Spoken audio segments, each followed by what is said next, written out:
হরে কৃষ্ণ বন্ধুরা, তোমরা সকলেই জানো যে আজকের 25 তারিখ। তো আমাকে বলতে লাগবে না যে আজকের কী দিন। তোমরা সকলে কম বেশি সবাই জানো যে আজ থেকে শুরু হচ্ছে গরম, প্রচণ্ড গরম শুরু হচ্ছে। সেই গরমের তাপমাত্রা পুরো লিমিট ক্রস করে যাবে। পুরো ভারতবর্ষ ধরে হাই অ্যালার্ট জারি করা হয়েছে। তো আজকের সেই টপিক নিয়েই কথা বলবো। তো তোমরা ভিডিওটা দেখতে থাকো। প্রথমেই তোমাদেরকে বলে দিই, আজ থেকে শুরু হচ্ছে গরম। গরম নিজের তাপমাত্রা চরম সীমায় পর্যন্ত চলে যাবে।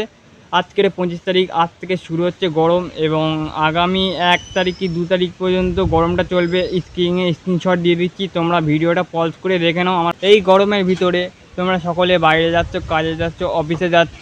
তোমাদের সকলকে 3টি কথা বলে দিই। তোমরা সকলে সকাল 10টা থেকে দুপুর 3টা পর্যন্ত বাইরে বেরাবে না, কেননা সেই সময় সূর্য নিজের চরম সীমায় থাকবে। সেই সময় তোমরা বাইরে বেরাবে না। 4টে কিংবা 5টার সময় তোমরা নিশ্চিন্তে বাইরে বেরাও, কোনো সমস্যা নেই। যদি পারো তাহলে লেবুর জল, ওআরএস পাউডার কিংবা ডাবের জল নিজের সঙ্গে ক্যারি করে নিয়ে যাবে বোতলে করে। অবশ্যই ভুলবে না, কেননা এই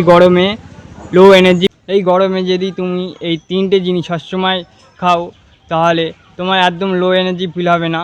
কেননা এই গরমেই এই 3টে জিনিস যদি না খাই আমরা, তাহলে আমাদের শরীর থেকে যেই ঘামটা বেরায়, সেই ঘামের জন্যই আমাদের লো এনার্জি ফিল হয়।